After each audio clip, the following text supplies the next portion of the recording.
ఈరోజు గద్దర్ గురించి మాట్లాడతారు. బండెనక బండి కట్టి 16 బండ్లు కట్టి ఏ బండిలో పోతాం నిజాం సర్కార్ వాడా అంటే అది ఈరోజు మాకు వచ్చిన ప్రేమ కాదు. మాకు అది నా చిన్నప్పుడు చెప్పాను ఆ మాట, తర్వాత ఫస్ట్ మీటింగ్ లో చెప్పా. గద్దర్ గారు బతికున్నప్పుడు మీరందరూ ఏమయ్యారా? మీరందరూ గద్దరన్న బతికున్నప్పుడు మీరందరూ ఎక్కడున్నారు? గద్దరన్న వెన్నులో బుల్లెట్లు దిగితే గద్దరన్న నా దగ్గరికి వచ్చాడు. ఒకటి అడిగాడు ఆఫీస్కి వచ్చి, మన జర్నలిస్ట్ కాలనీలో ఉండే జనసేన ఆఫీస్కి వచ్చి, అరే తమ్మి నాకు బుల్లెట్లు దిగినీరా, నాకు వెనకాల నన్ను స్వేచ్ఛగా రే అని పిలుచుకునేంత చనువు మా ఇద్దరి మధ్య, నాకు బుల్లెట్లు దిగినీరా ఈ వెన్నులో, నడవాలంటే ఇబ్బందిగా ఉందిరా, నాకు కార్లో పోవాలంటే ఆటోలో తిరగలేకపోతున్నా, ఒక అండంగా అడుగుతున్నా, హక్కుగా అడుగుతున్నా, బండి కొనివరా అంటే ఆయన ఒక 24 గంటలు 3 రోజుల్లోనో 2 రోజుల్లోనో బండి కొనిచ్చాను నేను ఆయనకి. ఇప్పుడు ఎందుకు చెప్తున్నానంటే ఆ రోజు నేను చెప్పుండొచ్చు, నేను చెప్పట్లా. మీకేం తెలుసు గద్దర్ గారి గురించి?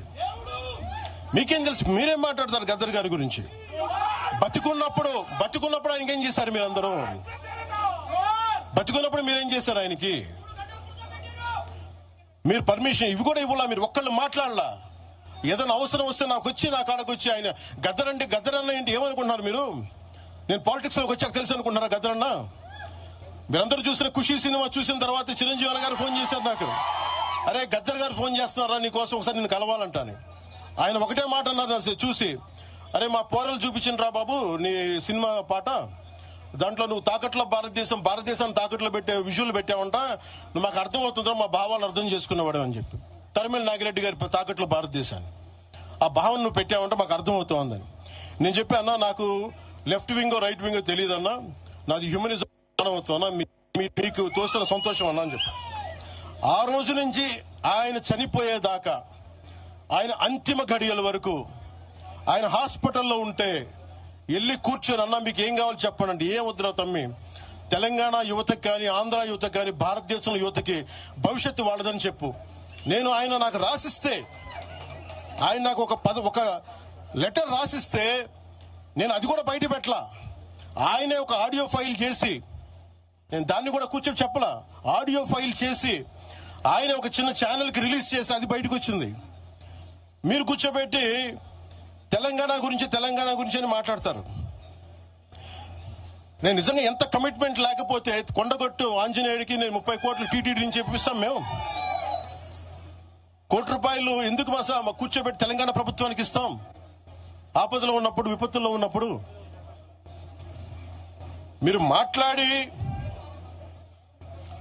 మీరు ఈరోజు మాట్లాడుతూ ఉన్నారు, బెదిరిస్తున్నారు. ఒకటే చెప్తా ఉన్నా, ఇక్కడున్న నాయకులందరూ కూడా, మా శంకర్ గౌడ్ గారి దగ్గర నుంచి ఇక్కడున్న నాయకులు పేరున సంపత్ నాయక్ కానీ, సాగర్ గారు కానీ, వీళ్ళందరూ కూడా మీరు బెదిరిస్తా ఉంటే మేము భయపడి, సారు మీ కాల్మొక్తా సారు, మీ బాంచన్ సారు అన్నంత భయాలు ఉన్నాం మేము. వాళ్ళమే కాదు.